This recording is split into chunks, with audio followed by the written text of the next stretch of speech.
ಗುರುಜಿ, ಕನ್ಯಾ ರಾಶಿಯವರಿಗೆ 2024ನೇ ವರ್ಷ ಯಾವ ರೀತಿ ಮಹತ್ತರ ಬದಲಾವಣೆಗಳನ್ನು ತರಲಿದೆ ಅಂತ? ಈ ಕನ್ಯಾ ರಾಶಿಯವರ ತೊಂದರೆಗಳು ಅದೇ ನಾನು ಮಿಥುನ ರಾಶಿಯವರ ಬಗ್ಗೆ ಹೇಳುವಾಗ ಹೇಳ್ತಾ ಇದ್ದೆ. ಆ ದ್ವಂದ್ವದಲ್ಲಿ ಇರ್ತಾರೆ. ಈ ದ್ವಂದ್ವದಲ್ಲಿ ಇರುವಾಗ ತೊಂದರೆ ಏನಂದರೆ ಇದೇ ರಾಶಿಯಲ್ಲಿ ಕೇತು ಇದ್ದಾನೆ. ಕೇತು ಮಾಡುವಂಥ ಎಡವಟ್ಟು ಏನು ಅಂತಂದರೆ ಮಾತನ್ನು ಜಾಸ್ತಿ ಆಡಿಸ್ತಾನೆ ಅವನು. ಈಗ ನೀವು ಗಮನಿಸ್ಬೋದು, ಈಗ ಕ್ರಿಕೆಟ್ ಮೈದಾನದಲ್ಲಿರಲಿ ಅಥವಾ ಯಾವುದೇ ಒಂದು ಕೆಲಸದಲ್ಲಿರಲಿ, ಒಬ್ಬ ಗೊಂದಲದಲ್ಲಿದ್ದಾನೆ, ಒಬ್ಬಳು ಗೊಂದಲದಲ್ಲಿದ್ದಾಳೆ ಅಂತ ಹೇಳಿದಾಗ ಈ ಬೆರಳನ್ನು ಕಚ್ಚುತ್ತಾ ಇರ್ತಾರೆ ನೋಡಿ, ಉಗುರನ್ನು ಇದು ಮಾಡ್ತಾ ಇರ್ತಾರೆ. ಉಗುರು ಪ್ರತಿಯೊಂದು ಹಂತದಲ್ಲೂ ಏನಾಗುತ್ತೆ, ಅದು ಕಚ್ತಾ ಹೋದ ಹಾಗೆ ಒಂದು ಕಡೆಗೆ ಇನ್ನೊಂದು ಇದ್ದಿದ್ದು ಅಲ್ಲಿಯೂ ಕೂಡ ಗಾಯ ಆಗೋದು ಅಥವಾ ಇನ್ನೇನೋ ಆಗೋದು. ಆ ಟೆನ್ಷನ್ಸ್ ಏನು ಮಾಡುತ್ತೆ, ಆ ಉಗುರನ್ನು ಕಚ್ಚಿಸ್ತಾ ಅದನ್ನು ಗಾಯ ಮಾಡ್ತಾ ಹೋಗುತ್ತೆ. ಅದೇ ರೀತಿಯಲ್ಲಿ ಆ ಟೆನ್ಷನನ್ನು ನಿವಾರಣೆ ಮಾಡೋದಕ್ಕೆ ಅಂದರೆ ಕನ್ಯಾ ರಾಶಿಯವರ ಅಂತರಂಗದ ವಿಚಾರ ಏನು ಅಂತಂದರೆ, we have to keep others in good humour. ಬೇರೆಯವರನ್ನು ನಾವು ಮಾತಿನ ಮೂಲಕವಾಗಿ ಅದ್ಭುತವಾಗಿ ಇಡಬೇಕು ಅನ್ನುವಂಥದ್ದು ಅವರ ಒಂದು ಇದು. ನಾವು ಬೇರೆಯವರನ್ನು ಅದ್ಭುತವಾದ ಹ್ಯೂಮರ್ನಲ್ಲಿ ಇಡಬೇಕು ಅನ್ನೋದ್ರ ಬಗ್ಗೆ ನಾವು ಮಾತಾಡಿಕೊಂಡು ನಮ್ಮನ್ನು ನಾವು ಕಷ್ಟಕ್ಕೆ ಹಾಕ್ಕೊಳ್ಬಾರ್ದು. Yes, we have to keep others in good humour. ನಾವು ಒಳ್ಳೆಯದಾಗಿ ಮಾತಾಡಿ ಇನ್ನೊಬ್ಬರನ್ನು ನಾವು ಏನು ಮಾಡಬೇಕು, ಒಳ್ಳೆಯದಾಗಿ ನಡೆಸ್ಕೊಡ್ಬೇಕು. ಆದರೆ it is not on the cost of us. ಅಂದರೆ ನಮ್ಮ ಒಂದು ತೊಂದರೆಯನ್ನು ಮಾಡಿಕೊಂಡು ನಾವು ಇನ್ನೊಬ್ಬರನ್ನು ಗುಡ್ ಹ್ಯೂಮರ್ನಲ್ಲಿ ಇಡುವಂಥದ್ದು. ಕೆಲವು ಅನಿವಾರ್ಯ ಸಂದರ್ಭದಲ್ಲಿ ಮಕ್ಕಳ ಬಗೆಗೋ ಅಥವಾ ಇನ್ನೂ ಯಾವುದೋ ಒಂದು ಟೀಚರು ವಿದ್ಯಾರ್ಥಿಗಳ ಬಗೆಗೋ ಅದು ಬೇರೆ. ಆದರೆ ಕೆಲವರು ಏನಾಗ್ತಾರೆ, ನಮ್ಮನ್ನು ನಾವು ನಮ್ಮ ವ್ಯಕ್ತಿತ್ವವನ್ನು ನಾವು ಅದ್ಭುತವಾಗಿ ಕಾಣಿಸ್ಕೊಳ್ಬೇಕು ಅಂಥೇಳಿ ಏನೇನೋ ಮಾತನಾಡ್ತಾ ಹೋಗ್ಬಿಟ್ಟು ಅದು ಏನಾಗುತ್ತೆ, ಕಷ್ಟಕ್ಕೆ ಬರುತ್ತೆ. ಒಮ್ಮೊಮ್ಮೆ ಈ ಜಗತ್ತಿನಲ್ಲಿ ಸುಳ್ಳನ್ನು ಆಡದೇ ಹೋದಂಥ ಯಾವ ವ್ಯಕ್ತಿಯೂ ಇಲ್ಲ. ಆದರೆ ಇನ್ನೊಬ್ಬರನ್ನು ತೊಂದರೆಗೆ ನೂಕುವಂಥ ಸುಳ್ಳನ್ನು ಮಾತನಾಡಬಾರ್ದು. ಹಾಗೆಯೇ ನಾವು ತೊಂದರೆಗೆ ಒಳಗಾಗುವಂಥ ಸುಳ್ಳನ್ನು ಮಾತನಾಡಬಾರ್ದು. ಈಗ ಕೆಲವರ ಅಭ್ಯಾಸ ಇರುತ್ತೆ, ನೀನು ಮನೆ ಕಟ್ಟಿದೀಯಾ, ನಿನಗೆ ಮದುವೆ ಆಗಿದೆಯಾ, ಮಕ್ಕಳು ಎಷ್ಟು, ಇವೆಲ್ಲ ಪ್ರಶ್ನೆ ಬೇಕಾಗಿಲ್ಲ. ಆದರೆ ಕೇಳ್ತಾರೆ. ನಾವು ಕೇಳಿದಾಗ ಅವ್ರಿಗೆ ಏನಾಗುತ್ತೆ, ಮಕ್ಕಳಿರದೆ ಹೋದವ್ರಿಗೆ ಕಷ್ಟ ಆಗುತ್ತೆ ಹೇಳೋದು, ಮನೆ ಕಟ್ಟಿಲ್ಲ ಹೇಳುವವರಿಗೆ ಕಷ್ಟ ಆಗುತ್ತೆ ಹೇಳೋದು, ಕೆಲಸ ಏನು ಮಾಡ್ತಾಯಿದ್ರೆ ಕೆಲಸ ಇದ್ದಿರೋದಿಲ್ಲ ಹೇಳೋದು ಕಷ್ಟ ಆಗುತ್ತೆ. ಇಲ್ಲಿ ಹಾಗಲ್ಲ. ಇಂಥದ್ದು ಯಾವುದೂ ಗೊಂದಲಗಳು ಇರುವಂಥದ್ದನ್ನು ಕೇಳಬಾರದು ಅನ್ನೋದರ ಬಗೆಗೆ ತನಗೆ ತಾನೇ ಒಳಿತುಗಳನ್ನು ಮಾಡಿಕೊಳ್ಳಬೇಕಾದಂತಹ ಮಾತುಗಳನ್ನು ಕೇಳದೆ ಉಳಿಯುವಂತಹ ಒಂದು ತಟಸ್ಥ ವಿಚಾರವನ್ನು ಈ ಕೇತು ಕನ್ಯಾ ರಾಶಿಯವರಿಗೆ ಈ ವರ್ಷ ಜಾಸ್ತಿಯಾಗಿ ಏನು ಮಾಡಿಬಿಡ್ತಾನೆ, ತುಂಬಿಬಿಡ್ತಾನೆ. ಹಾಗಾಗಿ ನಾವು ಭಿಕ್ಷೆ ಬೇಡಬಾರ್ದು. ಆದರೆ ಯಾವುದೋ ಒಬ್ಬ ಅತ್ಯಂತ ಒಳ್ಳೆಯ ಮನುಷ್ಯ ಇದ್ದಾನೆ, ಅತ್ಯಂತ ಒಳ್ಳೆಯ ವರ್ತಮಾನ ಇದೆ ಅಂತ ಹೇಳಿದವಾಗ ನನಗೆ ಇಂಥದ್ದು ಒಂದು ಹೆಲ್ಪ್ ಆಗಬೇಕಿತ್ತು, ಹಣವನ್ನು ಕೇಳೋದಲ್ಲ, ನನಗೆ ಇಂಥ ಒಂದು ಹೆಲ್ಪ್ ಆಗಬೇಕಿತ್ತು, ಏನೋ ಒಂದು ಸ್ವಲ್ಪ ನನ್ನ ಒಂದು ಪರ್ಸನಲ್ ವಿಚಾರದಲ್ಲಿ ಒಳ್ಳೆಯದಾಗ್ತಿತ್ತು ಅಂತ ಕೇಳ್ಕೊಳ್ಳೋದ್ರಲ್ಲಿ ತಪ್ಪೇನಿಲ್ಲ. ಆದರೆ ಅದನ್ನು ಕೇಳೋದಕ್ಕೆ ಸಾಧ್ಯವಾಗದೆ ಹೋದಂತಹ ವಿಚಾರವನ್ನು ಕೇತು ಮಾಡಿಬಿಡಬಹುದು. ಅಷ್ಟೇ ಅಲ್ಲ, ರಾಹು ಎಗೇನ್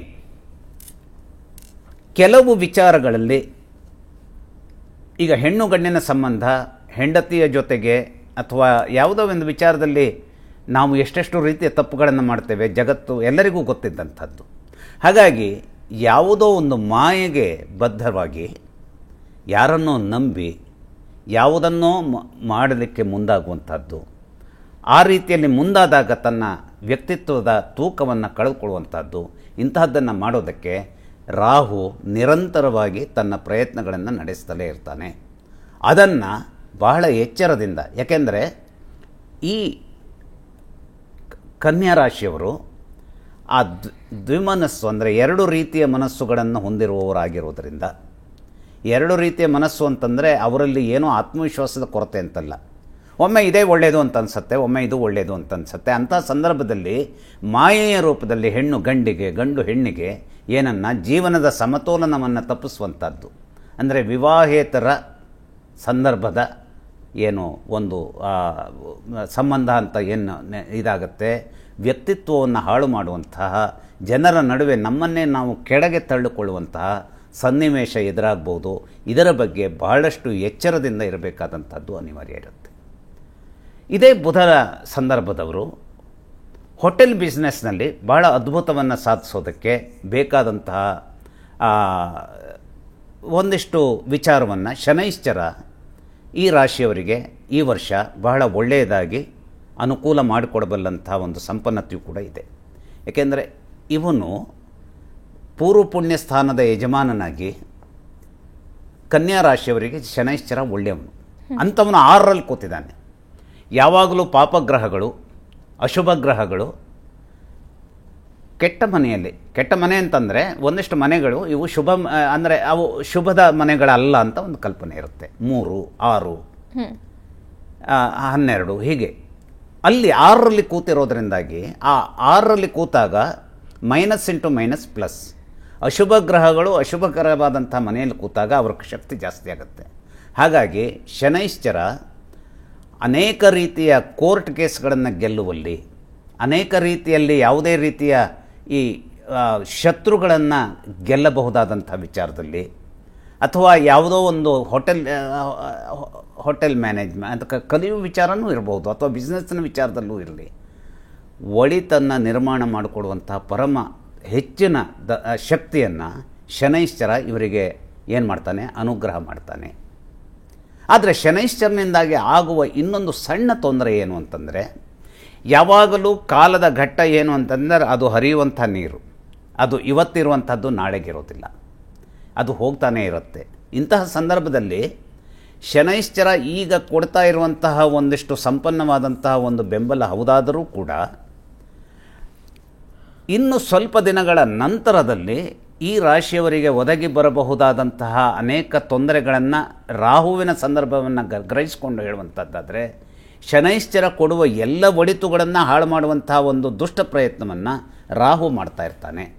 ಹಾಗಾಗಿ ಆ ರಾಹು ಈಗ ಒಂದು ಮಗ್ಗಲಿನಲ್ಲಿ ಒಬ್ಬ ಹಣ ಕೊಡ್ತಾನೆ ನನ್ನ ಬಿಸ್ನೆಸ್ಸಿಗೆ, ಅದು ಕೇವಲ 1% ಬಡ್ಡಿ ಮಾತ್ರ ಇರೋದರಿಂದಾಗಿ ನಾನು ಇದನ್ನು ನಿಭಾಯಿಸಬಲ್ಲೆ ಅನ್ನುವಂಥದ್ದು ಹೌದಾದರೂ ಕೂಡ ರಾಹು ಇನ್ನೇನೋ ರೀತಿಯ ಒಂದಿಷ್ಟು ಅಂದರೆ ತೊಂದರೆಗಳನ್ನು ನಿರ್ಮಾಣ ಮಾಡುವಂತಹ ಸಾಧ್ಯತೆಯೂ ಇರುತ್ತೆ. ಹಾಗಾಗಿ ಈಗ ಶನೈಶ್ಚರ ಈ ಒಂದು ಕಾರಣಕ್ಕಾಗಿ ನನಗೆ ಬೇಕಾದಂಥ ಒಂದು 50 ಲಕ್ಷದ ಕ್ಯಾಪಿಟಲನ್ನು ಒಬ್ಬನ ಮೂಲಕವಾಗಿ ಒದಗಿಸ್ತಾನೆ ಹೇಳುವಂಥದ್ದು ಹೌದಾದರೂ ಕೂಡ ಇದೇ ವಿಚಾರದಲ್ಲಿ ಕೆಟ್ಟದ್ದನ್ನು ನಿರ್ಮಾಣ ಮಾಡಬೇಕಾದಂಥ ರಾಹುವಿನ ಹಸ್ತಕ್ಷೇಪ ಇರುತ್ತೆ ಅನ್ನುವಂಥದ್ದನ್ನು ನಾವು ತಿಳ್ಕೊಂಡು ಏನು ಮಾಡಬೇಕು, 50 ಲಕ್ಷದಂತಹ ದೊಡ್ಡ ಮೊತ್ತಕ್ಕೆ ಕೈ ಹಾಕಿದೆ 30 ಲಕ್ಷದಲ್ಲೇ ನನ್ನ ಕೆಲಸವನ್ನು ಮಾಡಿಕೊಳ್ಬಹುದಾ ಅನ್ನುವಂಥ ಎಚ್ಚರದ ಬಗ್ಗೆಗೂ ಇವತ್ತು ಏನು ಮಾಡಬೇಕು, ತನ್ನದೇ ಆದಂಥ ಒಂದು ಗಮನವನ್ನು ಇವರಿಟ್ಟಿರಬೇಕು. ಹಾಗಾದಾಗ ಏನಾಗುತ್ತೆ, ಈ ರಾಶಿಯವರಿಗೆ ಅನುಕೂಲಕರವಾದಂಥದ್ದು ಅಂದರೆ ಸಾಲ ಯಾವಾಗಲೂ ಅದೊಂದು ದೊಡ್ಡ ತೊಂದರೆ. ಹೌದು. ಆದರೆ ಸಾಲ ಇರದೆಯೇ ಬಿಸ್ನೆಸ್ಸು ವಿಸ್ತಾರವೂ ಆಗೋದಿಲ್ಲ. ಹಾಗಾಗಿ ಇವನ್ನೆಲ್ಲ ಅರಿತು ಹೆಜ್ಜೆ ಇಡಬೇಕು. ಅರಿತು ಹೆಜ್ಜೆ ಇಡುವಲ್ಲಿ ಶನೈಶ್ಚರನ ಬೆಂಬಲ ಇದೆ, ಆದರೆ ರಾಹುವಿನ ಬೆಂಬಲ ಇರೋದಿಲ್ಲ. ಮಾತಾಡುವಲ್ಲಿ ಬುಧನ ಬೆಂಬಲ ಇರುತ್ತೆ, ಶುಕ್ರನ ಬೆಂಬಲ ಇರುತ್ತೆ. ಆದರೆ ಎಲ್ಲ ಮಾತುಗಳನ್ನು ತಪ್ಪಾಗಿ ಅರ್ಥೈಸುವಂತೆ ಮಾಡುವಂತಹ ಕೆಟ್ಟದ್ದನ್ನು ಯಾರು ಕೇತು ಮಾಡ್ತಾ ಇರ್ತಾನೆ. ಅದರ ಬಗೆಗೂ ಎಚ್ಚರವನ್ನು ಹೊಂದಿರಬೇಕಾಗುತ್ತೆ. ಮಾತು, ಬಿಸ್ನೆಸ್ ಇವೆರಡನ್ನು ಒಂದು ಸಕಾರಾತ್ಮಕವಾದ ಬ್ಯಾಲೆನ್ಸ್ನೊಂದಿಗೆ ಕನ್ಯಾ ರಾಶಿಯವರು ನಿರ್ವಹಿಸಿದರು ಅಂತಾದರೆ ಸಾಂಸಾರಿಕವಾದಂತಹ ವಿಚಾರವನ್ನು, ಸಾಂಸಾರಿಕ ವಿಚಾರ ಒಳ್ಳೆಯದೇ ಇರುತ್ತೆ, ಆದರೆ ಆ ವಿವಾಹೇತರ ಒತ್ತಡಗಳು ಅಥವಾ ಇನ್ನೇನೋ ಒಂದು ಬೇಡದೆ ಹೋದ ಸಂಬಂಧಗಳು ಇಂತಹದ್ದು ಆಗುವ ಸಂದರ್ಭದ ಆ ಬೆಸುಗೆ ಕೂಡುವ ಹೊತ್ತಿಗೆ ಎಚ್ಚರವನ್ನು ತಡೆಯಬೇಕಾದಂತಹ ಒಂದು ವಿಚಾರವನ್ನು ಹೊಂದಿದರೆ ಕನ್ಯಾ ರಾಶಿಯವರು 2024 ಚೆನ್ನಾಗಿ ನಿಭಾಯಿಸಬಲ್ಲರು ಅಂತ ನಾನು ಹೇಳ್ತೇನೆ. ಓಕೆ, ಧನ್ಯವಾದ ಗುರುಜಿ. ಅನುಕ್ಷಣದ ಸುದ್ದಿಗಳಿಗಾಗಿ ವಿಸ್ತಾರ ನ್ಯೂಸ್ ಯೂಟ್ಯೂಬ್ ಚಾನೆಲ್ ಸಬ್ಸ್ಕ್ರೈಬ್ ಮಾಡಿ. ಹೊಸ ಸುದ್ದಿಗಳ ನೋಟಿಫಿಕೇಶನ್ಗಾಗಿ ಬೆಲ್ ಐಕಾನ್ ಕ್ಲಿಕ್ ಮಾಡಿ. ಲೇಟೆಸ್ಟ್ ಅಪ್ಡೇಟ್ಸ್ಗಾಗಿ www.vistaranews.com ವೆಬ್ಸೈಟ್ಗೆ ವಿಸಿಟ್ ಮಾಡಿ. ಅಂಗೈಯಲ್ಲೇ ಜಗತ್ತಿನ ಸುದ್ದಿ ತಿಳಿಯಲು ವಿಸ್ತಾರ ನ್ಯೂಸ್ ಕನ್ನಡ ಆಪ್ ಡೌನ್ಲೋಡ್ ಮಾಡಿ.